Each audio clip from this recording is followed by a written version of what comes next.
Hari ini gue mau review dua monitor dari MSI, G241VC dan G241V, sekaligus memenuhi permintaan dari beberapa kalian ya. Yang ada C-nya panel VA Curve yang kita udah pernah review dulu banget, dan yang V doang panelnya IPS flat.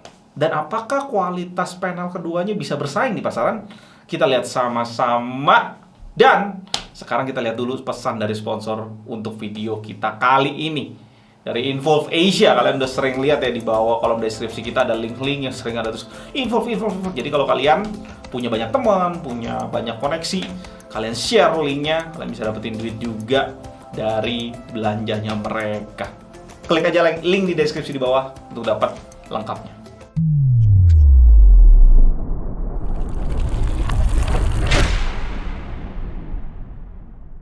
Selamat datang di GTID channel canggih di 2021. Di GTID kita jarang banget review MSI karena beberapa produk MSI di beberapa waktu yang lalu pasang harga menurut kita tuh overpaid sih. Kita sebut gitu karena dia bisa patok beberapa ratus ribu sampai 1 juta di atas brand pesaingnya. Nah, akhir-akhir ini sih MSI kelihatannya seperti kayak baru sadar gitu dari tidurnya. Banyak tipe-tipe yang udah turun harga, salah satunya ya G241VC ini turun sampai 1,9 juta. Kalau gue cek di display specification, G241VC launch di tahun 2019 dan G241V tahun 2020. Dan dari beberapa monitor yang gue review, gue cukup bisa simpulin beda tahun pembuatan bisa membuat kualitas panel keduanya beda, walaupun dengan kode yang mirip banget kayak kedua monitor ini. Kita mulai dari MSI G241VC-nya. Ada manual book, di dalamnya ada baut dan plastik untuk estetika. Kita keluarin baru kita buang. Satu kabel HDMI, berikutnya kita dapat kabel VGA atau biasa kita sebut D-sub, dan kabel power. Kaki dan stand-nya itu full besi semua dengan warna silver gitu, dipoles silver. Dipasang ke monitornya juga lumayan cakep, soalnya bagian belakang monitor ini clean. Dibuatnya ada logo MSI dan tulisan MSI aja di atas sana.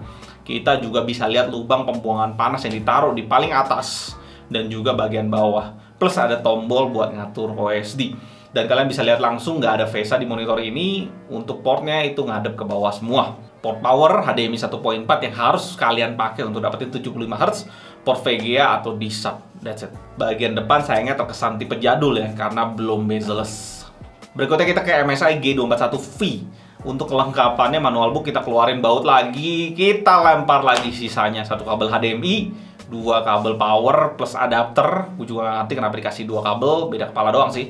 Dan terakhir ada extension sebagai estetika juga yang kita pasangin di belakang monitornya. Gue cukup impress dengan kakinya yang tebel. Di sini ada kesan gaming dikit, estetik juga. Dan standnya full padat besi yang dipoles warna hitam, bagus banget polishnya. Setelah dipasangin juga cakep dilihat dari depan maupun dari belakang. Terutama bagian belakang karena desain bagian belakang monitor yang tipe V doang, nggak ada C-nya. Ini dibikin gaming banget, cukup ganteng lah. Dan ada joystick merah di bagian kiri bawah, favorit sih sistem pengaturan OSD kayak gini. Untuk portnya udah ngadep ke bawah, semua cocok untuk bracket. Ada port DC in, satu DisplayPort 1.2A, satu HDMI 1.4 dan audio jack. Bagian depan monitor udah bezel-less dan ada tulisan eSport Gaming Monitor di stiker. Iya, jujur aja ini cukup ngegelitik perut gua untuk sebuah monitor 75 Hz klaim kalau dia e-sport gaming monitor, tapi mau gimana gitu ya. Tapi jujur aja untuk body kedua monitor ini cukup bikin takjub sih. Memang gua harus akui MSI nggak kompromi dalam hal ini. Juga kalau kalian pegang kayak gini nih pakai tangan gitu, kalian bisa langsung tahu kalau bahan yang dipakai itu berkualitas. Padat gitu lah rasanya di tangan. Desainnya juga dipikirin supaya kelihatan estetik. Berikutnya, gue lupa mention di awal kalau kedua monitor ini karena tipe stand-nya itu V, gampang banget jatuhin ke kiri dan kanannya. Tapi untuk yang ini nih, yang IPS nih, dia akan stand-nya agak berat. Jadi ketika lo mau jatuhin, ada resistensi sedikit dari beratnya itu. Jadi nggak segampang VC untuk jatuhinnya. Untuk spek keduanya gue show aja ke kalian bersebelahan. Perbandingannya paling jelas di panel yang digunain dan juga klaim color gambutnya beda.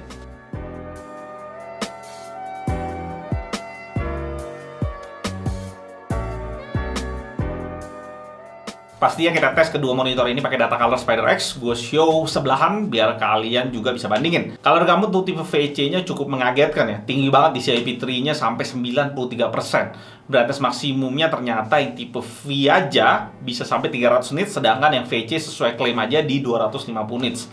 Untuk color uniformity tipe VC curve hasilnya agak parah, sampai 6 titik off warnanya, sedangkan untuk tipe V cukup oke hasilnya.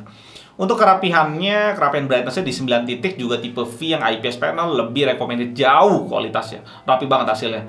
Untuk color akurasi beda banget ya, kualitas monitor yang launch tahun 2019 dengan 2020 untuk keakuratannya.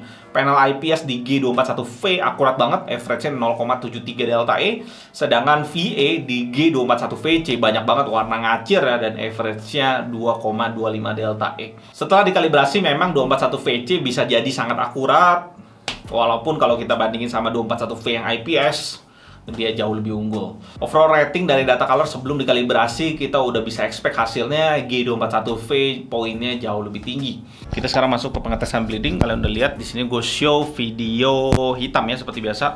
Nah, gue gerakin mouse, gue diemin dulu mouse-nya. Untuk VC yang curve nih, kalian bisa lihat nih bleedingnya sepanjang monitornya. Kalau gue lihat mata sih dia kayak ada garis putih ya sepanjang monitor. Di kamera susah kelihatan, tapi di kamera malah kelihatan bleeding satuan gini. Jadi dia bleedingnya cukup banyak. Sedangkan kalau yang IPS, gue pindah dulu. Nah, kalau yang IPS di sini kayak silver gitu, gue nggak ngerti. Tapi kalau di mata gue kayak normal gitu. Mungkin ada perbedaan panel dan antara keduanya di depan kamera, jadi kayak ada beda gitu hasil kayak silver. Cuma di sini bener-bener rapi dan nggak ada kelihatan bleeding sama sekali. Cuma gue ngerasa sih yang 2019 mungkin ya kayak gitu ya, mungkin terjadi ya, banyak yang terjadi. Ini bakalan lu dapetin lebih banyak nih bleedingnya, kemungkinan besar ya, tapi nggak 100% karena ini resiko produksi juga. Dan ini juga walaupun nggak bleeding, itu juga nggak menjamin kalau unit yang lo beli nggak ada bleedingnya. Kedua monitor ini bisa kalian dapetin di harga 1,9 juta dengan garansi MSI full 3 tahun. Saingannya di GTID Top 10 bulan Desember masih belum berubah listnya dari video itu. Gua taruh di card di atas videonya kalau kalian belum nonton. Klik aja langsung. Kalau gue disuruh milih antara dua monitor ini, gue tentu akan pilih yang tipe V doang dengan IPS panel yang ini ya. Dia udah bezel-less, kualitas warnanya lebih bagus, juga barangnya lebih baru launch-nya. Tapi kalau kedua monitor ini kita perangin dan kita bandingin sama brand lainnya di segmen ini sih susah untuk ngelirik kedua monitor ini. Walaupun MSI ini agak kebantu ya, karena ViewSonic dan Thingivision yang jadi rank 1 dan 2 kita memang senang naik harganya ke 1,8 juta. Jadi cukup kompetitif sebenarnya MSI ini di 1,9 juta. Walaupun pas video ini dibuat, Samsung S24 R350 masih di 1,6 juta dan ada juga Philips 241V8 yang color gamut dan akurasi tinggi cuma 1,4 juta. Ya walaupun mereka masing-masing cuma kasih garansi 1 tahun full aja, tapi lo bisa hemat 300 sampai 500 ribu, itu pertimbangannya. Yang akan ngelirik monitor ini tentunya fans MSI aja. Dan di segmen di bawah 2 juta sekarang cuma MSI tipe VC ini di sebelah gua dan Samsung C24 F390 aja yang masih mengusung tipe panel curve. Jadi kalau lu suka curve-nya ya nggak ada pilihan lain, cuma ada dua monitor itu aja yang bisa dipilih, antara Samsung atau MSI sebelah gue ini, dengan kondisi bleeding yang mesti lu terima. Gue Elwin dari GTID, semoga video ini bermanfaat. Sampai jumpa di video berikutnya. Data. Cak.